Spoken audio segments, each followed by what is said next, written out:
내가 복음을 위하여 모든 것을 행함은 복음에 참여하고자 함이라. 운동장에서 다름질하는 자들이 다 달릴지라도 오직 상을 받는 사람은 한 사람인 줄을 너희가 알지 못하느냐? 너희도 상을 받도록 이와 같이 다름질하라. 이기기를 다투는 자마다 모든 일에 절제하나니 그들은 썩을 승리자의 관을 얻고자 하되 우리는 썩지 아니할 것을 얻고자 하노라.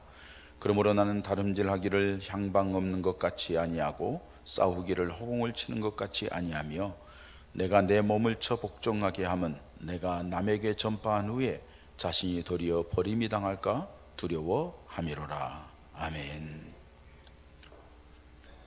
감사합니다. 세상에 살아가면서 이제 경기 종류가 다양하게 있습니다. 어떤 시합에서든지 승리하려고 하면은 승리 전략을 잘 짜야 됩니다. 근데 승리 전략 중에 가장 기본적인 요건이 내가 가지고 있는 자세가 중요합니다. 그러니까 2002년 월드컵에서 우리나라가 4강에 올라갈 때, 우리나라 생할 때에 히든키 감독이 와서 매일 초장에는 졌잖아요. 뭐 평가전 하면 지고. 그러니까 우리 조그만 한국 사람들은 저걸 왜 데려왔어? 뭐 얘기가 많았죠. 근데 그 과정 속에 히든키 감독이 한 것은 계속 기초 체력 훈련만 한 거죠. 계속 기초 체력 훈련만 계속 훈련을 했죠. 그리고 나서 막상 경기장에 가니까는 쉴 새 없이 뛰어다니면서 압박하고 두세 사람이 압박하고 하면서 그렇게 했던 것을 알 수가 있어요. 자기가 기초 체력이 감당할 수 있어야만이 그 다음에 뭘 할 수가 있는 거예요. 또 한 가지는 상대를 잘 알아야 되죠. 상대에 대해서 분석을 하고 어떻게 하면 저 사람의 약점이 뭔가, 저 사람이 잘 쓰는 기술이 뭔가, 그걸 내가 방어할 때는 어떻게 해야 될 건가. 그제 뭐 이렇게 텔레비를 잠깐 봤는데 뭐 씨름하더라고요. 요새 볼 게 없잖아요. 야구도 뭐 그렇고 신이 안 나고 뭐 다른 거 다 씨름 옛날 걸 보여주는 거예요. 근데 그건 체급이 상관없이, 아마 대학생 씨름 같아요. 체급이 상관없이 하더라고. 10kg 차이 난 사람들하고. 근데 이제 예선전에서 3등으로 올라오나고 예선 1등하고 붙었어요. 누가 봐도 예선 1등이 하는 사람이 이긴다고 다 얘기를 했어요. 근데 3등이 이겼어요. 2대1로. 어떻게 이겼느냐 물어봤더니 저 사람의 약점, 이렇게 공격하면 난 이렇게 방어하고 이렇게 하겠다.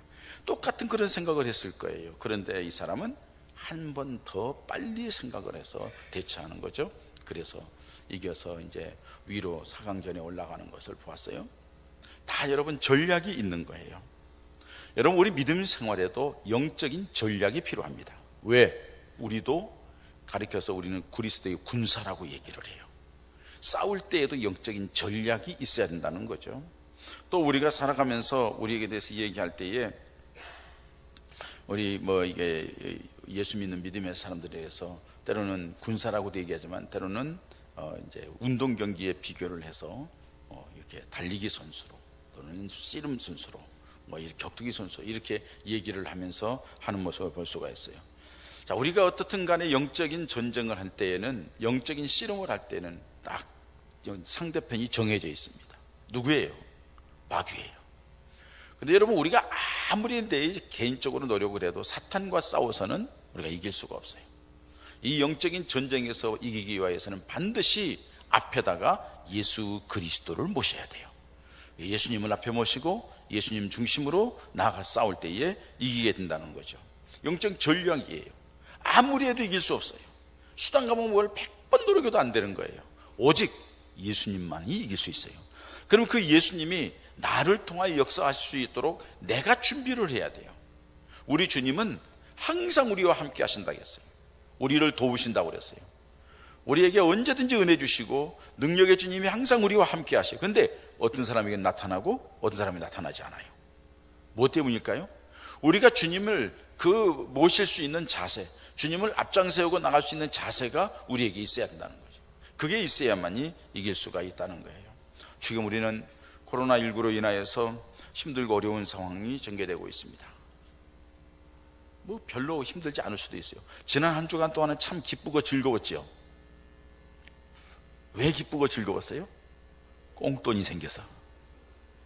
꽁돈이 생겼잖아요. 주머니에 40만 원이 들어오고 60만 원이 들어오고 80만 원이 들어오고 100만 원이 들어오니까 와, 이게 웬일이야, 웬 떡이야 하고서 막 그거 가지고 막 사러 다니느라고 정신없더라고. 여기 되는 데가 어디야? 해가지고 가가지고 여기저기 사가지고 기분 좋아가지고 들고서 한 주간 동안 참 기분이 좋았죠. 돈 쓰는 맛이 참 재밌죠. 솔솔하죠. 그랬을 거예요. 그렇지만은 이제 앞으로 경제학자들은 점점점 어려워질 거다. 또 그 돈이 벌써 여러분 보시다시피 물가를 벌써 올렸어요. 왜? 들어오니까 쓸 거니까 물가를, 그 물가는 내려가지 않을 거예요. 이제 우리들이 세금도 올라갈 거예요. 여러 가지 힘들고 어려운 상황이 앞으로 되어지고, 지금 미국 같은 데는 우리나라 인구만큼, 일하는 인구만큼 실업자가 생겼어요. 이 지금 우리나라도 지금 여러 가지 어렵게 지금 진행될 거예요. 거기에다가 지금 아직은 심각하게 느끼지 않지만은 우리가 이 코로나19로 인하여서 사람들과의 모임을 갖지 말라 하고 거리두기 하고 마스크 끼고 사람과의 의사소통이 잘 안 되는 경제적인 차원에 들어가기도 했습니다. 자, 여러분, 그래서 이 코로나19를 인하여서 별명이 뭐냐면은 이 차단시키는 거다, 격리시키는 거다, 만나지 못하게 해서 어려움을 갖게 되는 그런 어려움을 봅니다. 조금 괜찮은 것 같더니 슬쩍 풀어줬더니 이태원 게이클럽에서부터 시작되어서 지금 뭐 인천, 뭐 부천 난리잖아요. 이 지역에 가는 사람은, 거기에다가 또 저번에도 말씀드렸지만 심각한 게 교육자들이, 교육계에 근무하는 사람들이 인천에서 40대며 서울에서는 몇백 명, 이게 참 이 심각한 위기에 들어가 있단 말이에요. 근데 그 와중에 또 학생들은 또 뭐 개학을 한다고 난리를 하고요. 그 선생님들, 거기 있는 사람이 어떤 사람인 줄 알고, 이 부모님들은 불안한 거예요. 여러 가지 지금 어려움인데, 우리 교회도 예외는 아니에요. 3개월째 지금 3개월째 예배를 드리지 못한 분도 있고, 예배 드리기 시작한 데도 있고, 꾸준하게 예배를 드리지만 항상 긴장하면서 두려우면서 마음의 부담을 가지고 교회에 나오는 모습을 봅니다. 오늘도 안 나오신 분들이 있잖아요. 여러분, 어떻게 보면은 교회는 가장 안전한 곳입니다.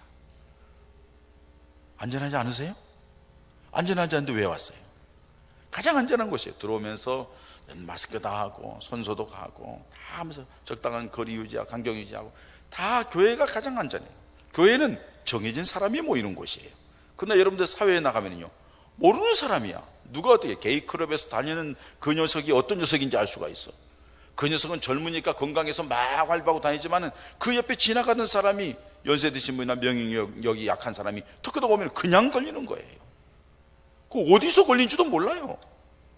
그러나 교회는요, 가장 안전한 곳이에요. 다 검증된 사람, 조심할 사람. 우리 교우들 가운데는 어떤 분은 전화 와서, 목사님, 이번 주에 제 몸이 조금 이상해서 제가 안 가는 게 나을 것 같습니다. 그럼 오지 말라 할 수 없잖아요. 자기가 안 오겠다니 얼마나 감사해요. 왜 자기가 알아서 그렇게 하는 거예요. 지혜로운 거죠. 그래서 아까도 뭐 예배 시간 전에 막 기침을 하더라고. 저 양반이 왜 나왔지? 기침 저렇게 하면 집에 좀 쉬지. 왜요? 걱정스러우니까. 왜? 다른 사람들이 부담스러워하니까. 여러분, 마스크 왜요? 나를 보호하는 것도 있지만 다른 사람에게 뭐 불안감을 주지 않기 위해서. 이렇게 해서 우리가 지나오다 보니까 예배 믿음이 위축되고 마음도 위축되고 여러 가지 위축될 수밖에 없는 그런 상황이 됐어요. 그래서 우리 교단적으로도 한국 기독교 연합회에서도 그렇게 얘기를 했어요. 다음 주일이 성령 강림 주일입니다. 성령 강림 주일 이때에는 한국 교회 예배 회복의 날로 정했어요. 그래서 공문이 왔어요. 여러 번 공문이 왔어요. 그래서 다음 주일은 예배 회복의 날이에요. 다 같이 예배 회복이라는 건 뭐예요?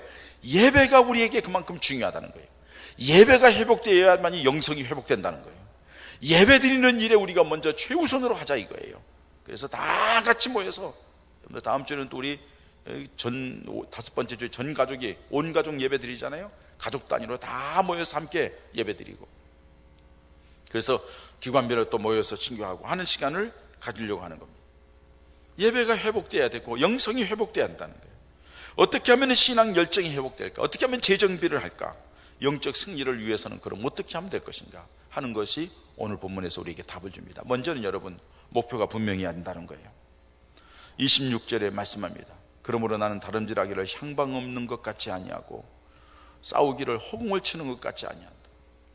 향방 없고 허공을 치는 것 같지 않다. 인생을 살아가면서 성공하거나 승리한 사람들의 특징 여러 가지를 얘기를 해요. 성공하는 사람이 뭐 7가지 특징 뭐 여러 책도 있고요, 여러 가지 얘기를 해요. 근데 그 중에 공통적으로서 가장 중요한 것은 뭐냐? 목표예요. 그 사람이 목표를 가지고 있느냐 없느냐는 거예요. 그 사람이 어디에 초점을 맞추고 살아가느냐 하는 것에 매우 중요한 영향력을 미친다고 얘기를 해요. 여러분, 목표가 분명하지 않으면 방향 설정이 안 된 거예요. 방향 설정이 안 되고 목표가 분명하지면 뭘 어떻게 해야 될지 열정도 없는 거예요.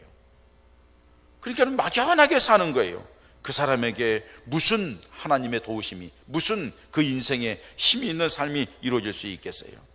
공부하는 학생도 마찬가지예요. 내가 공부해서 어느 과를 무엇을 공부하기를 원하고 어느 학교를 가서 내가 앞으로는 어느 위치에 가서 어떻게 쓰임받는 사람이 되겠다 하는 정확한 목표의식이 없다 하면은 그 학생은 세월만 죽이는 거예요. 별로 의미 없이 살아가는 거죠. 결혼해서도 마찬가지예요. 나는 가정을, 이런 가정을 꾸리고 싶다. 나는 앞으로 이런 행복한 가정을 만들 거야. 그러기 위해서 거기에 맞는 여자, 사랑하는 여자를 만들어야 되고, 그리고 그 사람과 가정을 꾸려서 아름답게, 그렇게 해도 힘들고 어려워요. 그런 것도 없으면 이루어지기 어렵다는 사실이에요. 교회 일꾼도 마찬가지예요. 피택받은 분들, 항존직으로 직분을 감당하시는 분들, 회장으로서, 구역장으로서, 각 성가대로서, 찬양단으로서, 전도팀, 중보기도팀, 여러 있죠. 주방봉사팀, 여러 사람들이 있죠. 수고하고 봉사하는 분들 많아요. 자, 우리가 봉사를 할 때 나는 하나님 앞에 이런 일꾼이 되고 싶다.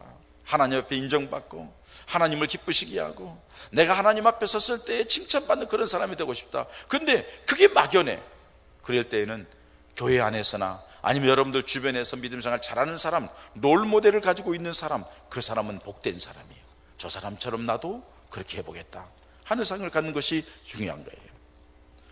여러분, 우리 그리스도인들의 신앙생활의 목표도 마찬가지예요. 목표가 분명해야 돼요. 여러분, 우리가 궁극적으로 목표를 가지고 있고 목적지를 가지고 있는 것이 어디입니까? 천국이에요. 하나님 나라예요. 그래서 오늘 23절의 말씀에도 내가 복음을 위하여 모든 것을 행하면 복음에 참여하고자 함이라. 복음을 위하여 모든 것을 행하면 복음을 참여하게 함이라. 그리고 마지막 절에 보면은 내가 도리어 전파한 후에 내가 도리어 버림이 될까봐, 이 복음에 참여하지 못할까봐. 우리 목적은 뭐냐? 복음에 참여하는 거예요. 그 복음에 참여한다는 것은 구원의 기쁨을 누리고 천국에 들어가는 일이에요. 하나님 나라에 들어가는 것, 우리가 이 소망하며 살아가는 거죠. 천국을 소망하며 목표로 살아가는 사람들은 세상에 연연하지 않아요. 육신에 연연하지 않아요. 왜? 하나님 나라에 대한 분명한 목적이 있기 때문에 그래요. 그리고 천국을 소망하며 살아가는 사람들은 그냥 천국 갈 수 있는 게 아니에요. 천국 갈 수 있는 길은 유일한 원웨이 티켓이에요. 하나밖에 없어요. 티켓이 예수 그리스도예요. 그러니까 우리 인생의 목표는 예수님이에요. 예수님을 바라보고 예수님을 믿고 예수님을 닮아가고 예수님을 따라가는 모습이 우리 인생의 성도들의 삶이라는 사실이에요. 그래서 에베소 4장 13절에도 우리가 다 하나님의 아들을 믿는 것과 아는 일에 하나가 되어 온전한 사람을 이루어 그리스도의 장성한 분량이 충만한 데까지 이르리니, 예수님의 장성한 분량에 충만한 데까지 이르는 것, 이게 우리가 해야 될 일이에요. 예수님을 닮아가고 예수님을 향하고 예수님을 향해 열정을 내는 것, 이것이 우리들이 해야 될 일이라는 거예요. 그것을 위하여서 나는 다름질하고 향방 없이 향하는 것 같고 싸우는 것을 허공을 치는 것 같지 않다는 것은 예수님을 확실히 붙잡고 예수님 중심으로, 그리고 우리가 싸워야 될 대상은 혈과 육, 이 세상의 사단의 세력들, 어둠의 세력들 싸워서 이겨나가는 거고 천국을 향하여 믿음의 걸음을 옮겨가는 것입니다. 이게 믿음 생활입니다. 그런데 여러분, 지금 우리 주님을 향하는 모습이 우리가 어떻습니까? 우리가 믿음 생활하면서 어디에 목표를 두고 있습니까? 무엇을 바라보고 있습니까? 한번 여러분, 우리 돌아봐야 돼요. 믿음 생활하면서 코로나를 바라보고 있고, 믿음 생활하면서 확진자가 어떻다 이런 것만 생각하고 있고, 여러분, 믿음 생활하는 것은 예수 그리스도를 바라보는 겁니다. 할렐루야. 예수님을 바라보는 거예요. 믿음 생활하면서는 저 하나님 나라의 천국을 소망하며 나가는 거예요. 주님을 바라볼 때에 악한 병마도 사단의 세력도 능히 물러가게 되는 승리의 역사가 있게 될 줄 믿습니다. 목표가 분명해야 돼요. 신앙생활의 목표는, 우리의 목표는 천국이요, 천국 가기 위해서 우리의 목표는 예수 그리스도예요. 예수님을 통해서 하나님 나라에 가는 거예요. 그 예수님을 바라보고 나아가면 우리의 삶 속에 하나님의 은혜와 능력이 임하게 될 줄 믿습니다. 두 번째로는 끝까지 최선을 다해 뛰었다고 말합니다. 24절에서 운동장에서 다름질하는 자들이 다 달릴지라도 오직 상을 받는 사람은 한 사람인 줄을 너희가 알지 못하느냐. 너희도 상을 받도록 이와 같이 다름질하라. 이렇게 해요. 운동장에서 다름질하는 것, 레슬링도 있고 마라톤도 있는데 이 마라톤에 대해서, 더 달리기에 대해서 얘기를 하는 거예요. 달리기 시합에서 골인점을 향하여서 나아가서 결승점 테이프를 끊는 사람은 한 사람이다, 이렇게 말을 하는 것을 봅니다. 여러분, 올림픽만이 아니라 모든 경기 시합에서 결과가 우연하게 이기게 되나요? 천만의 말씀이에요. 무엇인가 그것을 얻기 위하여서는 피나는 훈련과 노력과 애씀이 있어야 돼요. 그래야 거기에 메달이 결정이 되고 달라진다는 사실이에요. 끝까지 뛰는 거예요. 우리 믿음 생활은 끝까지 가는 거예요. 도중에 수도받는 게 아니에요. 끝까지 가는 거예요. 언제까지? 우리가 세례 받을 때 묻습니다. 언제까지 예수 믿겠습니다? 하면은 죽을 때까지. 맞습니다. 죽을 때까지 믿는 거예요. 그러면은 그 죽을 때까지 믿는 그 믿음을 인하여서 하나님 나라에 가게 되고 주님의 칭찬과 위로가 있게 되는 줄 믿습니다. 노력하지 않으면 안 돼요. 그냥 되어지는 건 없어요. 유명한 운동하는 사람 중에 미국의 유명한 흑인 여자 선수가 있는데 윌마 루돌프라고 하는 여자예요. 이 사람은 태어난 지 4살 되었을 때에 폐렴을 앓고 성홍열을 앓았어요. 그래서 한쪽 다리가 마비해. 의사가 진단을 냈어요. 소아마비로 걸을 수 없을 것이라고 말을 했어요. 이 윌마는 절망에 빠질 수밖에 없었고 학교 다닐 나이가 돼도 집안에 갇혀 있었어요. 침대에 누워서 종일 울었답니다. 절망에 빠진 윌마를 구하는 것은 누구냐 하면은 가족들이에요. 가족이 굉장히 중요한 거예요. 엄마가 이 아이를 데리고 레시빌이라고 하는 메아리 의과 대학으로 데리고 갑니다. 가는데 1시간, 오는데 1시간이에요. 그 당시에는 아이 흑인들은 저 뒷자리에 앉았어야 돼요.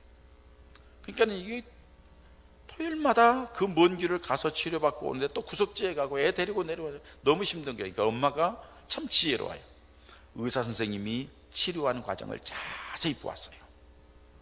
그리고 집에 와서 똑같이 온 가족들이 그렇게 치료해 주는 거예요. 언니하고 오빠가, 엄마가 쭈물르고 다 마사지 해주고 이렇게 재활치료를 아주 열심히 했어요.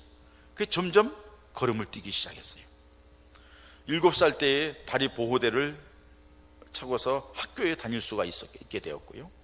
그리고 이제 10살 되던 해 완전히 극복하게 돼서 걸음을 걷게 되죠. 그리고 고등학교 때에는 운동선수가 되겠다고 다짐을 해요. 그래서 운동선수는 재활하면서 얼마나 열심히 했는지, 그래서 고등학교 때에 농구부에 들어갑니다. 농구부에 들어가서 처음에는 후보 선수였지만은 딱 나가서 두각을 나타냈는데 체력이 워낙 잘 되어 있으니까 재활하면서 그래서 눈에 띄게 됩니다. 그래서 자기 고등학교를 이제 결승전까지 이끌어가게 되는 것을 봅니다.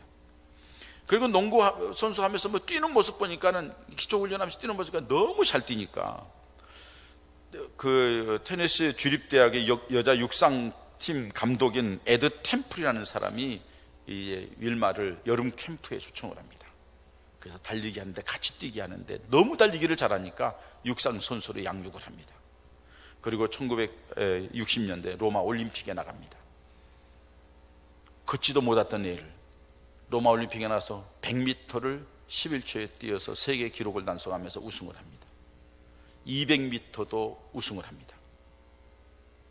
그리고 400계주에 나갔는데 400계주에 나가서 마지막 주자가 뛰면서 이렇게 율마가 이렇게 계주 할 때 이렇게 바톤을 터치하잖아요. 그때 잠깐 실수를 해가지고 두 사람이 앞장서 달려나가는데 그 뒤를 얼마나 빨리 달리는지 87m를 기록에 남겨놓고서는 샥 해서 간발의 차이로 우승을 합니다. 그래서 최초의 여성 육상계의 3관왕이 되었다는 것입니다.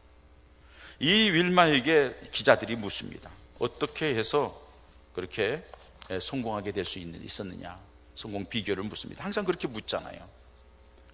윌마가 하는 말은 한마디입니다. 어머니가 발걸음을 뛸 때마다 한 걸음만 더, 한 걸음만 더, 한 걸음만 더 하고 용기와 격려를 주었기 때문에 내가 이 자리에 있었다고 얘기를 합니다. 여러분, 엄마 입장에서는 한 걸음만 더 가는 것이 별거 아닌 것처럼 느껴지지만 이 아이에게는 한 걸음만 더 간다는 것은 얼마나 힘들고 어려운 일인지 몰라요. 그런데 7발짝 뛰었을 때 한 걸음 더, 10발짝 뛰었을 때 한 걸음 더 하면서 그렇게 애쓴 것이 결국에는 성공적인 사람으로 이끌었다는 사실이에요. 여러분, 우리 믿음의 사람들도 마찬가지예요. 믿음 생활하면서 주님을 향하여 한 걸음 더, 믿음 생활 한 걸음 더 열심히 조금만 더 하면서 나아갈 때에 그냥 있어서는 안 된다는 거예요. 그때 하나님의 은혜와 하나님의 역사가 있게 될 줄 믿습니다. 사도 바울은 그렇게 고백을 합니다. 디모데후서 4장 7절에 나는 선한 싸움을 싸우고 나의 달려갈 길을 마치고 믿음을 지켰으니 라고 고백을 합니다. 이제 후로는 영광의 면류관이 내게 준비되어 있다고 고백을 하죠. 이 말은 다른 말로 표현하면 자기는 믿음 생활하면서 지금까지 부끄럽지 않게 최선을 다해서 달려왔다는 고백이기도 하는 겁니다. 여러분, 우리 믿음 생활에 왜 하나님의 역사가 일어나지 않을까요? 하나님은 우리와 함께 하신다고 약속을 했는데 왜 우리의 삶 속에 하나님이 함께하는 증거들이 일어나지 않을까요? 하나님이 약해서, 하나님 무중에서, 하나님이 나를 홀대해서, 하나님의 편애해서 천만의 말씀이에요. 하나님은 우리 모두를 공동에 똑같이 사랑하십니다. 약하기 때문에 하나님이 더 사랑할 수도 있어요. 하나님의 기대는 뭐예요? 하나님을 바라보라는 거예요. 주님을 바라보라는 거예요. 주님을 붙잡으라는 거예요. 주님을 의지하라는 거예요. 주님을 향하여 힘들고 어려워도 한 걸음 나아가는 모습을 주님이 보고 계시다가 약하고 힘들고 지쳐질 때에 도우시고 붙들어 주시고 이끌어 주시는 놀라운 역사가 있게 된다는 사실입니다. 그런 은혜가 우리 예본 가족들에게 있어지기를 축원합니다. 뿐만 아니라 세 번째로는 절제하는 삶입니다. 오늘 26절 25절 상반절에 이기기를 다투는 자마다 모든 일에 절제하나니 이렇게 말합니다. 여러분, 목표가 분명하고 그것을 위해 최선을 다해 뛴다 할지라도 자기 관리가 되지 않으면 안 되는 거예요. 절제는 쉬운 말로 자기 관리입니다. 영어로는 영어 성경에는 셀프 컨트롤이라고 되어 있습니다. 그러니까 자기를 다스리는 거예요. 자기를 관리하는 사람이 성공할 수 있고 자기 관리가 안 되는 사람은 결코 성공할 수가 없습니다. 목적을 이룰 수가 없습니다. 뜻을 이룰 수가 없습니다. 운동선수들이 메달을 따기 위해서 선수촌에 들어갑니다. 선수촌에 들어가서 어떻게 해요? 주는 대로 먹고 시키는 대로 해야 돼요. 시간대로 자고 시간대로 쉬기도 하고 운동하고 다 짜여진 프로그램대로 움직이는 거예요. 그게 얼마나 힘들고 어려운지 말이에요. 그래서 메달을 딴 사람에게 이제 축하한다고 하면서 앞으로 이제 쭉 인터뷰하다가 뭘 앞으로 하고 싶냐고 하면은 뭐라고 그래요? 아무 생각 없습니다. 그냥 쉬고 싶습니다. 마음껏 먹고 푹 자고 싶습니다. 그 말을 다른 말로 표현하면요, 그동안에 너무 힘들었다는 거예요. 너무 어려웠다는 거예요. 그렇게 자기 관리를 해야만이 결국에는 메달 색깔을 다르게 거머쥘 수가 있다는 사실이에요. 하고 싶은 대로 다 하고 놀고 싶은 대로 다 놀고 먹고 싶은 대로 다 먹고, 그리고 나서 그 사람이 뭘 이룰 수 있을까요? 자기가 목표하고 있고 자기가 꿈꾸고 있는 것이 있다 하면 그것을 위하여서 나름대로 최선을 다하면서 정리를 해야 돼요. 여러분, 운동선수들, 마라톤 선수들을 보세요. 100m 선수들을 보세요. 아니, 100m 선수들이 딱 나왔는데 어느 날 깜짝 놀랐어요. 비키니 차림에 나왔어. 그것도 원피스도 아니야, 투피스. 가슴 따로, 바지 따로, 팬티 따로 입고 와서 그냥 아무것도 걸치지 않고 그거 입고 와서 딱 나와 있는데 깜짝 놀랐잖아요. 왜 그래요? 자기가 100m를 질주하는 동안에 조금이라도 장애가 되고 거들먹거린 것은 싹 없애겠다는 거예요. 맨몸으로 뛸 수는 없고 근육의 부분을 가리고 그렇게 해서 뛰겠다는 열정 아니에요. 우리가 믿음 생활할 때도 마찬가지예요. 하나님을 향하여 나아가고 하나님이 분명히 생명이고 하나님이 분명히 나를 사랑하시고 하나님이 나를 분명히 세상 가운데서 능력 있고 승리하며 복된 사람으로 삼기 위해서 나를 부르셨는데, 그걸 누리기 위해서는 내가 세상의 어떤 것들 다 정리하고 오직 주님만 향하여 나아가겠다는 다짐과 결단을 위해서 자기 자신을 절제하는 모습이 있어야 한다는 겁니다. 대표적인 케이스가 요셉이에요. 요셉은 많이 얘기합니다. 아버지에게 그렇게 사랑을 받고 있던 게가 형들에게 팔려가지고 종이 돼. 형이 죽일 꼴 없는 게 팔려가잖아요. 여러분 팔려가면서 애굽에서 종살이하면서 형들이 얼마나 원망스럽겠어요. 얼마나 밉보였겠어요. 저것들을 만나기만 하면 내가 살아서 저것들을 만나면 가만히 두지 않겠다고 일반적으로 그러잖아요. 근데 요셉은 아무 소리 하지 않아요. 원망하지 않아요. 그저 그 주어진 현상에서 최선을 다해. 왜? 여기에도 하나님이 함께 하시니까. 거기에서 인정을 받죠. 그러니까 보디발의 아내가 또 아무도 없는 사이에 유혹을 하는 거예요. 보는 사람 없다는 거죠. 요셉이 뭐라 하나요? 하나님 앞에 내가 범죄할 수 없노라 하고 도망가잖아요. 하나님을 의식하는 삶을 산 거예요. 자기 관리를 하는 거예요. 욕망대로 사는 게 아니에요. 기분대로 사는 게 아니에요. 감옥에 갇혀서도 최선을 다하고 술 맡은 관원장에게 꿈을 해석해 주어서 그가 복직이 되었는데 나를 기억해 달라고 했는데 쳐다보지도 않아요. 바로왕이 꿈을 꿨는데 이상한 꿈을 꾸어서 이 꿈을 해석해 보라니까 아무도 못하는데 술 맡은 관원장이 그때 내가 감옥에 있을 때 내 꿈을 해석해 준 사람 때문에 그 말대로 내가 여기 와 있다고. 왕이요 그 사람 부르라고. 누구냐? 감옥에 있다고. 요셉을 부릅니다. 이 꿈을 해석할 수 있냐? 꿈은 하나님께서 주시는 거니까 제가 하나님 앞에 기도해 보겠습니다 하고 말미를 달라고 해서 기도하고 가서 7년 풍년이 들고 7년 흉년이 드니 풍년 때에 잘 관리하셔야지 흉년을 이길 수 있습니다. 그래 그 네가 맡아서 해라. 하루아침에 총리 대신에 왕 다음에 가는. 여러분 자기 관리를 잘 했기 때문에 위기 속에서는 언제든지 자기를 지켜나갈 수가 있었고 그 사람에게 하나님이 함께 하셔서 때가 되니 하나님의 놀라운 역사가 그에게 임했다는 사실입니다. 우리 믿음 생활도 자신을 잘 관리해야 됩니다. 내 마음을, 내 생각을, 내 말하는 것, 내 행동하는 것, 내가 만나는 것, 내가 가야 될 것 잘 관리할 때에 하나님이 중심을 보시고 때가 되면 은혜와 놀라운 역사로 함께 하실 줄 믿습니다. 마지막으로 자기 자신을 돌아보아야 합니다. 27절에 보니까 내가 내 몸을 쳐 복종케 함은 이렇게 했어요. 내가 남에게 전파한 후에 자신이 도리어 버림이 당할까 두려워함이라 이렇게 말씀합니다. 여러분 우리가 잘 자기 자신을 관리하고 절제하는 것도 의미가 있지만은 이거는 그보다 더 강한 의미예요. 계속해서 승리를 위하여 가는 길에서 지금 바르게 가고 있는데 네 자신을 점검해 보라 이거예요. 우리 자신을 점검하라는 거예요. 그냥 단순히 정리해서 열심히 따르는 게 아니라 지금 내가 지금 바르게 가고 있는지 한번 보라는 거예요. 믿음의 사람들은 목적을 이루어가고 일을 해나가면서 반드시 생각할 것이 지금 현재의 내 모습이에요.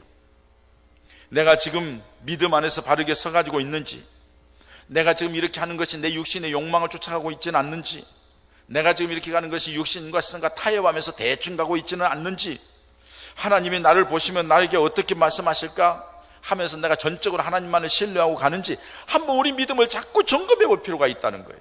내가 지금 바르게 가고 있느냐는 거예요. 내가 지금 하나님 앞에 지금 하나님이 나를 보면 뭐라 하겠는가.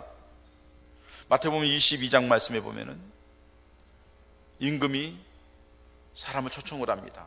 오지를 않습니다. 잔뜩 초청을 오지를 않습니까? 야, 다 다니면서 모든 사람을 다 불러와라. 다 불러왔어요. 다 불러왔는데 그 불러온 사람 중에 이상한 사람이 한 사람이 있어요.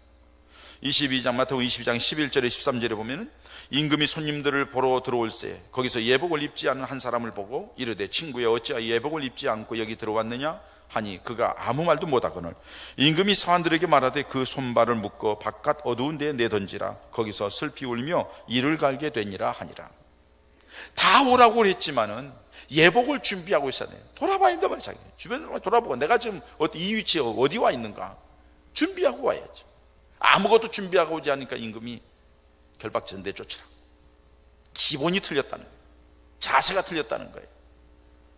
여러분 우리는 예수 믿는 믿음의 사람들입니다. 믿음의 사람들로서 거룩한 성도다운 옷을 입고 있는지, 믿음의 옷을 입고 있는지, 은혜의 옷을 입고 있는지, 하나님 중심으로 우리가 믿음 생활하면서 나아가고 있는지를 한번 우리 자신을 자꾸 돌아봐야 된다는 거예요. 돌아보고 그렇지 못할 때에 다시 정리하고 다시 옷으로 갈아입고 이렇게 나아가는 것이 필요하다는 거예요. 지금 코로나 사태에 말미를 가고 있고 이 겨울에 또 한번 풍파가 몰아칠 거라고 하면서 미리서 조심하자 하면서 이 얘기를 합니다만은 여러분 우리 믿음이 눈에 보이지 않는 그 병균 때문에 위축돼 가지고 예배도 두렵고서 못 나오고 하나님 앞에 기도하는 시간도 제대로 갖지 못하고 지금 뭐 하는 겁니까? 이제는 다시 우리 재정립하자 이거예요. 영적으로 재정립해서 하나님의 사람답게 전능하신 하나님, 살아계신 하나님을 믿는다 하면은 그 하나님 은혜 가운데 당당하게 거하는 믿음의 사람들이 되기를 바랍니다. 예수님의 십자가의 구속의 은혜로 말미암아 구원받은 백성이라 하면은 주님을 바라보고 주님을 의지하며 당당히 나아가는 믿음의 사람들이 되어야 될 줄 믿습니다. 그러기 위해서 우리가 영적인 재정비가 필요합니다. 먼저 여러분, 우리 믿음 생활에 예수님이 어디에 있는가 한번 살펴보십시오. 내 중심이 예수님과 계신지, 내가 어디에 목적을 가지고 살아가는가 생각해 보십시오. 세상 것 끼웃거리면서 막 하나님 나라에 대한 목적은 없이 살아가고 있지 않는지. 우리가 믿음 생활하는 것은 예수님을 바라보기 위해서이고 예수 안에 거하기 위함이고 그 예수님 안에서 하나님 나라 가기 위한 거룩한 목적을 가지고 살아가는 줄 믿습니다. 약해지면 안 돼요, 다른 것 때문에. 그리고 그것을 위하여 내가 얼마만큼 열심히 하고 있는가. 잃어버렸던 열심, 부지런하여 게으르지 말고 열심을 붓고 주를 섬기라고 로마서 11장에 말씀하신 대로 그렇게 좀 바라보는 믿음의 모습으로 나가야 될 줄 믿습니다. 아울러 여러분, 우리 스스로가 하나님 앞에 나아갈 때의 거치장스러운 것들을 잘 정리하십시오. 사람과의 관계, 주변과의 관계 잘 정리해서 믿음을 잘 지키고 믿음을 귀중하게 여기고, 그리고 자기 자신이 정말 그렇게 가고 있는지를 점검해서 하나님의 역사의 주인공이 되어 하나님이 함께 하시는 놀라운 역사와 능력을 맛보는 우리 예본 가족들 모두가 되시기를 주의 이름으로 축원합니다. 이 시간에 한번 하나님 앞에 기도하십시다. 하나님, 내가 너무 이 코로나 때문에 위축되어 있고 약해져 있고 또 여러 가지로 속상해서 힘들어서 육신적인 것에 매여서 이리저리 방황하고 있는 어리석음을 용서하시고 이제 주님께 초점을 맞추고 주님을 향하여 열심히 나아가 주님 앞에 부끄럽지 않은 모습으로 나가겠사오니 주여 나를 붙들어 달라고, 나에게 은혜 달라고 주님 앞에 이 시간에 함께 기도하는 시간 같습니다. 할렐루야. 하나님 아버지, 우리를 사랑해 주시어서 믿음의 사람으로 삼아주십니다. 아버지 하나님이 코로나19 여러 가지 상황의 어려움 속에서 자꾸 우리가 흔들립니다. 연약해집니다. 주여 우리를 불쌍히 여기시고 부려주시고 우리의 손길을 함께 주시면서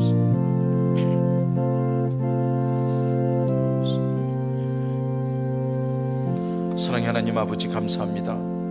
하나님께서 우리를 사랑하시어서 세상 가운데에서 특별하게 구원하여 하나님의 자녀 삼아주시고 나는 내 하나님이라, 내가 너를 세상 끝날까지 함께하며 너를 지키고 보호하며 너를 승리하는 자, 복된 자로 이끌어가겠다고 약속하셨지만 우리는 이 코로나 위기 때문에 세상이 여러 가지 힘들고 어려운 상황 때문에 세상을 껴입거리고 여러 가지 걸 보면서 우리의 믿음이 연약해지고 주님은 흐려지고 세상 것이 보이고 주님은 흐려지고 자꾸 내 중심, 내 욕망이 보여지는 안타까운 자리에 있어 우리 영혼을 깨우기 위해서 오늘도 말씀을 통하여서 하나님 우리를 붙들어 주시니 감사합니다. 주님 바라보게 하시옵소서. 주님 중심으로 살게 하시옵소서. 믿음으로 살게 하시옵소서. 여러 가지 힘들고 어렵게 하는 유혹들을 능히 이겨나가게 하여 주시옵시고 내 스스로가 잘 정리하여서 주님 중심으로 살아 주님이 내 인생에 함께 하시고 이끌어 가시고 역사하시는 증거들을 간직하는 복된 우리 예본 가족들 되게 하여 주시옵소서. 예수님의 이름으로 기도하옵나이다. 아멘.